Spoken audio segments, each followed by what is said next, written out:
Hello, everyone, and thank you for joining us for another installment of the Business Breakdown with your host, Dina Davis from Davis Hill LLC, back again with another topic for you business owners, leaders, and entrepreneurs.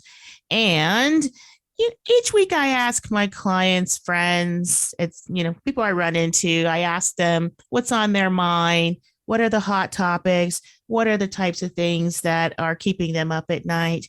And this topic continues. It's called recruiting and retention. This topic of recruiting and retention, I'm sorry, continues to be the hot topic. It is probably for most employers, if not the top, it's in your top three of organizational concerns that you are working your way through. And so I want to continue on that because there's so many ways and opportunities for you and your organization to create the environment that people not only want to come to, people can grow, thrive, and even, continue to evolve in their career. And, they also, it can be a place where people want to stay and it's an enjoyable work environment. And so, when I say enjoyable work environment, some people look at me a little crazy because they're like, what, that actually exists? Some people have never, honestly, and that's sad actually to me. There are people that have never worked in an enjoyable work environment, or the work environments that they have had any kind of enjoyable experience. It might have been short lived. Maybe there was a supervisor that supported you and then that person moved on. I mean, there's so many different circumstances, but when you talk to someone and they really enjoy their work, they're not interested in leaving or even necessarily entertaining an offer.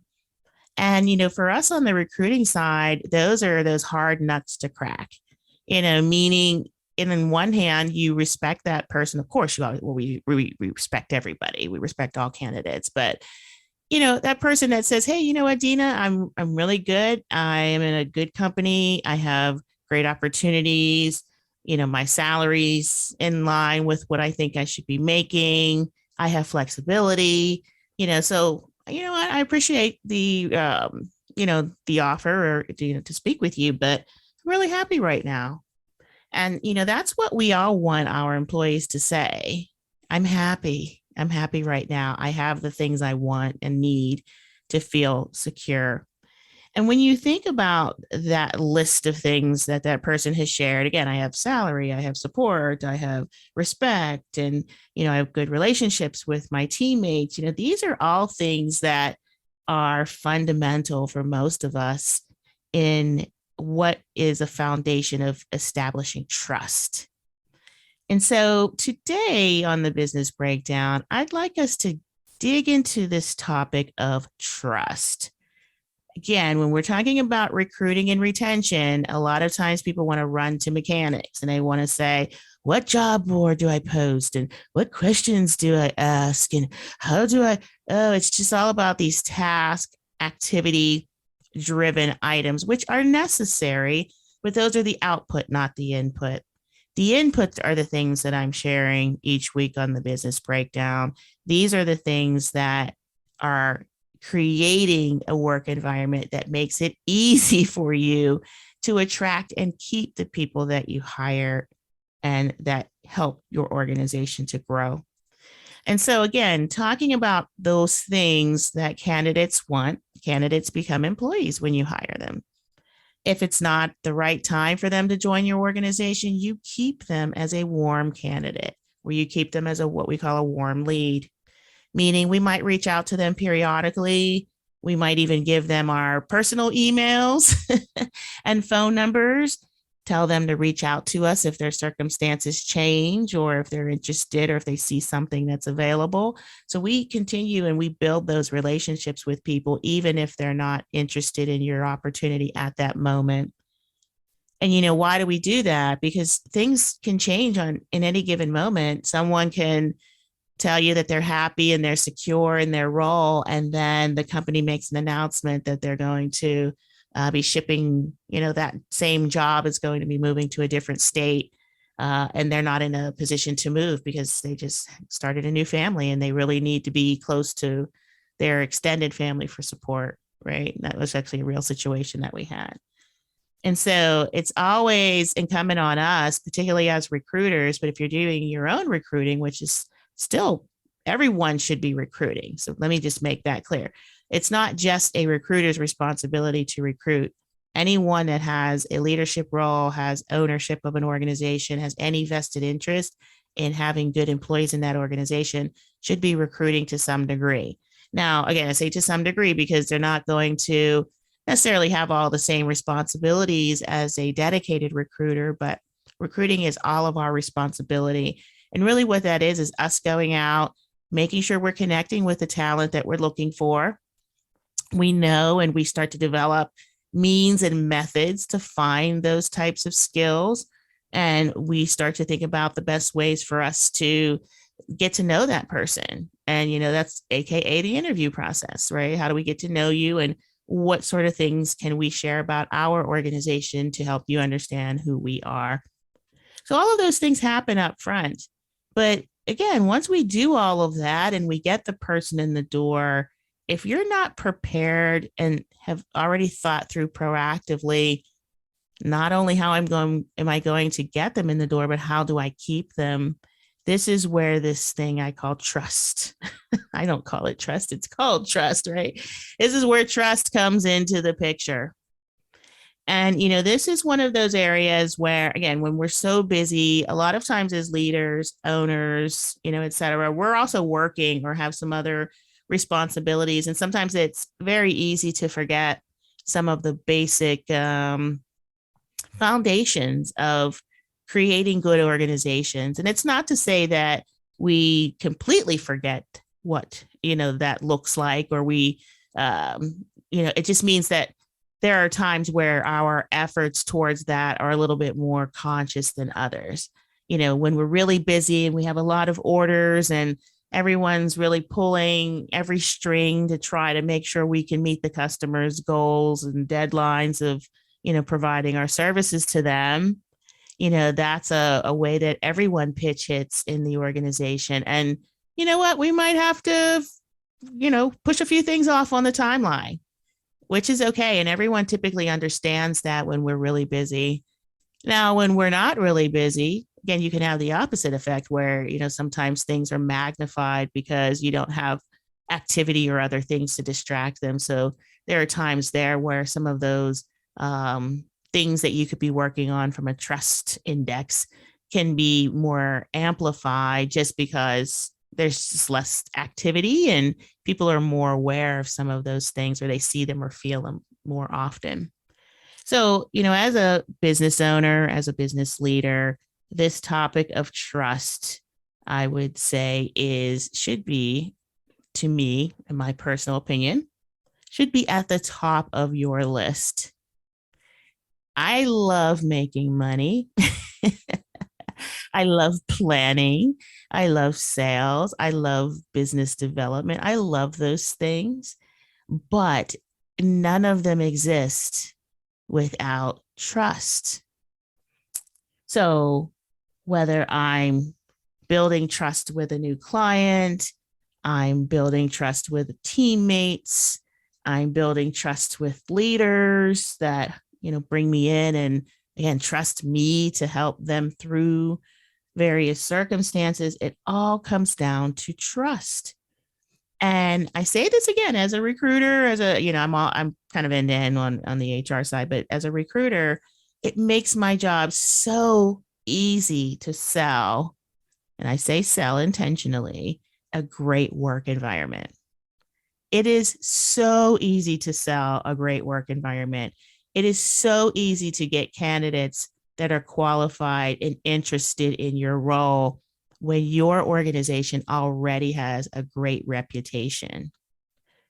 If I have to do damage control or I have to explain a lot of negative criticism or internet reviews or what have you, if I have to explain those things away or they can potentially creep up into candidates' questions, that again, it doesn't mean we still can't find great people, and we do, but it makes it a little harder in some respects. When people are specialized in their skills, they oftentimes know other peers and they have maybe even worked with others in that field, uh, sometimes locally, geographically, or sometimes even nationally. And so, they have an understanding and they have other come from other companies as well. So they've seen different work environments, plus their peers have shared their experiences of what it was like working at certain companies. And they may say, hey, you know what? I don't really know what's going on with HR over there, but they seem to turn over head of HR every year and a half or so. Right. So that again doesn't mean that someone wouldn't take that role, but it may be something that they pay attention to and they say, well, wow, why are the HR managers leaving every year and a half or so? And, again, when you think about that, your recruiting is so much easier if you already have a great work environment. And in order to have a great work environment, you have to have trust. And again, that's the foundations to us having great relationships, being able to attract and retain talent, and also being able to grow our business. People they do business with who they like. And I guess I want to qualify that just a bit. Because sometimes people overrate that and they think that they have to like the person that they're doing business with. And I think you have to qualify or quantify like, meaning, okay, can I work with you for the purposes of achieving that goal? Do I have trust and confidence in your abilities or expertise? Does the price and the timeline work out? And if those questions are yes, then I'm going to likely move forward. But what I'm not going to do is get so hung up on idiosyncrasies of people's personalities to some degree, or I'm not gonna overanalyze some of those things because like just as an example, I share there was a person I needed to install carpet. And this guy was recommended. He's been doing this for many years, and he's in his old 60s now, actually closer to 70s now. But he calls it, he's a crotchety old man, right? That's not my term, but that was his term. So he calls himself a crotchety old man. But you know what? It's not about that. I just need him to do carpet. He can be as crotchety as he wants. He comes in, he does a great job, and actually when you get to know him, you just know that he has a sarcastic personality. So it's not so much that he's the Grim Reaper. It's just he has one of those prickly personalities. And I'm like, hey, dude, it's okay. Like, do you need anything? Are you good? I appreciate you, putting this carpet in. I heard you do a good job, and I'm sure you'll do that for me. Anything I can get for you, if not, go at it. So, again, these things have a spectrum to them, but I think first and foremost, it's just awareness is where we want to start. Okay. And speaking of awareness, I am aware that it's time for a break, so we will be right back with the continuation of the business breakdown.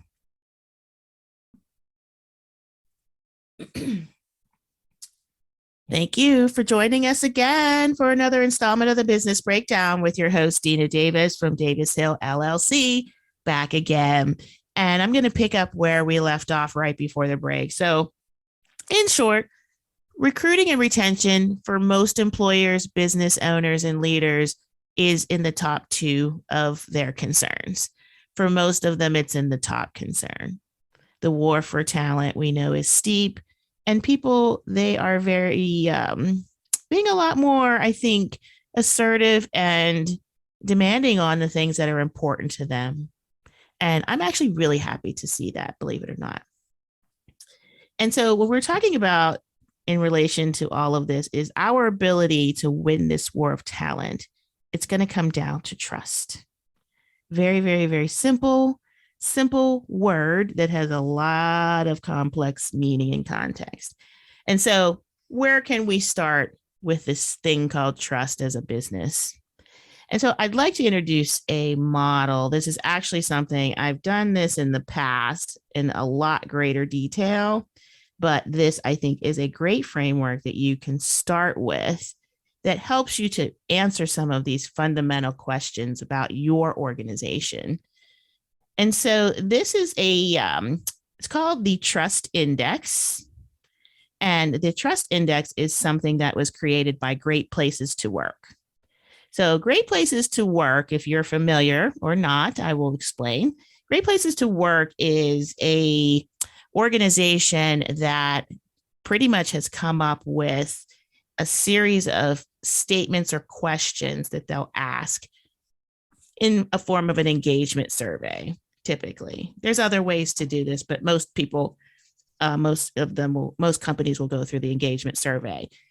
So they'll ask their staff some questions about the organization, things like respect and fairness, pride, camaraderie, credibility.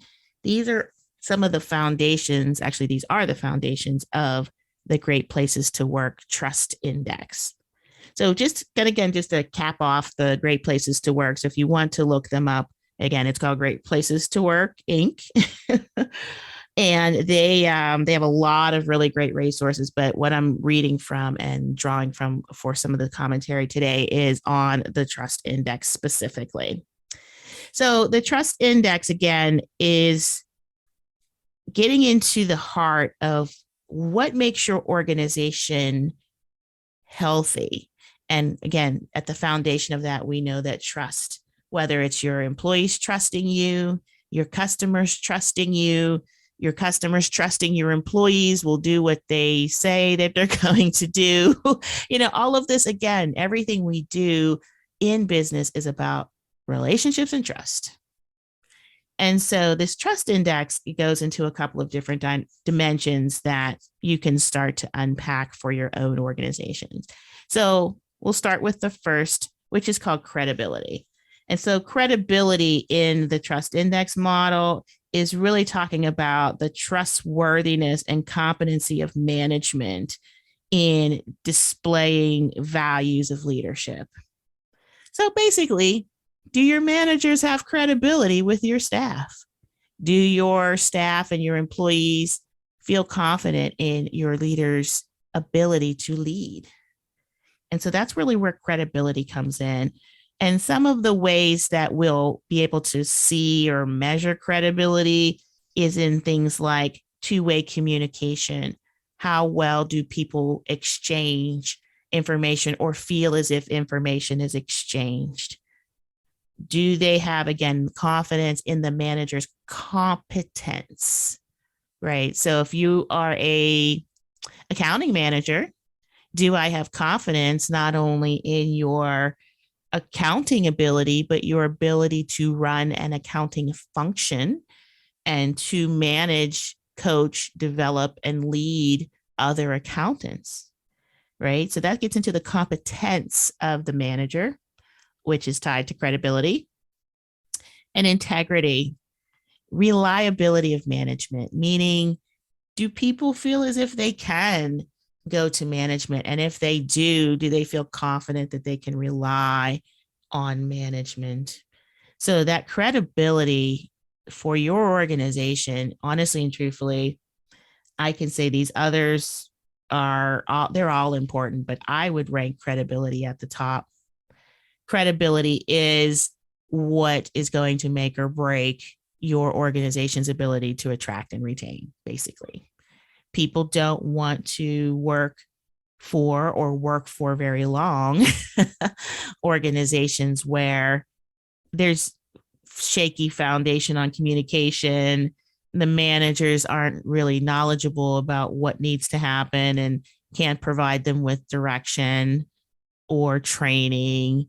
And, you can't rely on management to follow through. Like, who wants that environment, right?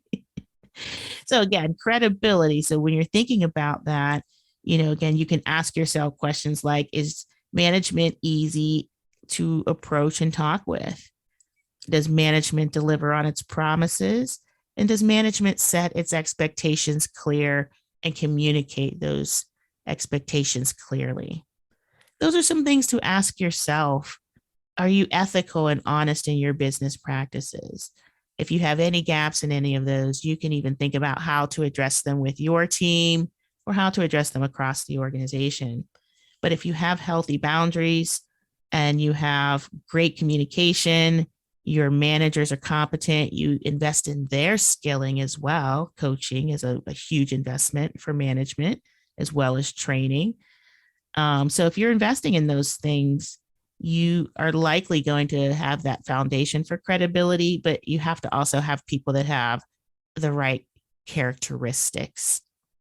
So again, skills are one thing because that's the competence. Are they confident in being able to use those skills in the right time and place? So again, that is credibility. I'm spending a little bit more time on it intentionally because credibility is the foundation for trust. Are you legit? Are you truthful? Right? All right. So let's move on. The next item or area in the Great Places to Work Trust Index is called respect. And the way that that's defined is the recognition of personal and professional worth and contributions. That's learning and growth. So, and that's caring for employees. How well do you respect the people that work for you and work with you? And so, some of the questions that you can start to ask yourself around respect is, does management show appreciation for good work and effort? Am I offered training or development opportunities to further myself professionally? And does management show sincere concern for me as a person, not just as an employee? And so again, respect, that's that part where people are looking for, they're going to see that in the way you support them professionally. They're going to see that in the way your organization collaborates. And they're going to see that in how your organization demonstrates caring. So again, it's not easy, but it's not also as complicated as we think. But we just have to think in terms of what is it like for someone to work with us? Just like we have to ask that question, what is it like if somebody is married to you or in a relationship with you? It's exactly the same question you want to ask yourself. Why would someone want to work with me? Why would someone want to follow my leadership? Why would someone want to join my organization? Not the reasons that I lead with pay and benefits and I have all this great stuff. I have this great stuff, right? Think about those intrinsic things because this is, again, what's going to differentiate you most times. People will take less money for a more healthy work environment. And I'm not saying that we should be undercutting anyone, but again, I'm just trying to make the point it's not always about throwing dollars at it. And respect is key. And for some people, and I guess I would say a lot of people, if they don't feel like this is an environment where people are respectful, that is an absolute deal breaker. All right. Let's move on to the next. So, fairness is the equitable sharing of opportunities and rewards. And some of the things you can ask yourself, are people paid fairly for the work that they do? Do promotions go to who really deserves them? Do you have great ways to identify performance and to be able to differentiate contribution? That's, I think, a good question. And does everyone have an opportunity to have some sort of special recognition? So we understand certain people are going to carry a heavy load and maybe have a lot of leadership, maybe a lot of big projects and visibility, but let's make sure we have ways for everyone to be recognized and have their special recognition. And so, one of the things I like to do in this is a little less formal, but I take time when I'm meeting with my teammates to share with them what I appreciate. I have a teammate, she is conscientious.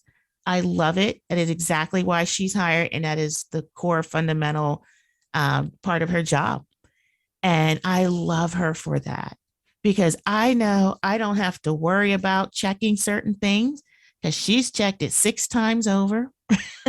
She's already called out the mistakes. She's already got everybody on it and she's managing through it. That is her gift. And I thank her for that. And so I thank everyone for those unique contributions that they give as often as I can, in private and in public. And so the next area of the trust index is pride, and that's the value that one feels associated with the company and their motivation and engagement as an employee. And so, again, sometimes I would can rank these a little, I rank these kind of in my own way, but I think pride is one of those things too. You want to work for an organization that people, again, if they enjoy working there, they are going to have pride. So some of the things that you want to, or you can ask yourself there is this a place where people feel that they can make a difference? Is this a place where people are willing to go the extra mile to get things done?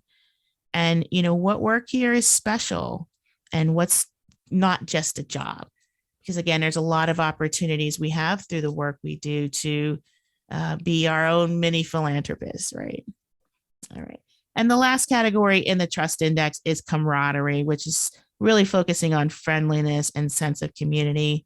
And that's, we're all in this together and I can be myself around here.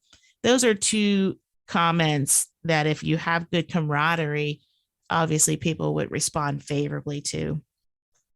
And so I really like this. We're in this all together because I think that's important. I'm on a team right now and it has that sort of camaraderie. And I tell you what, again, it really makes the work environment enjoyable. We have a ton of work. We have a ton of visibility. We have deadlines and we have some of the same pressures as everyone else.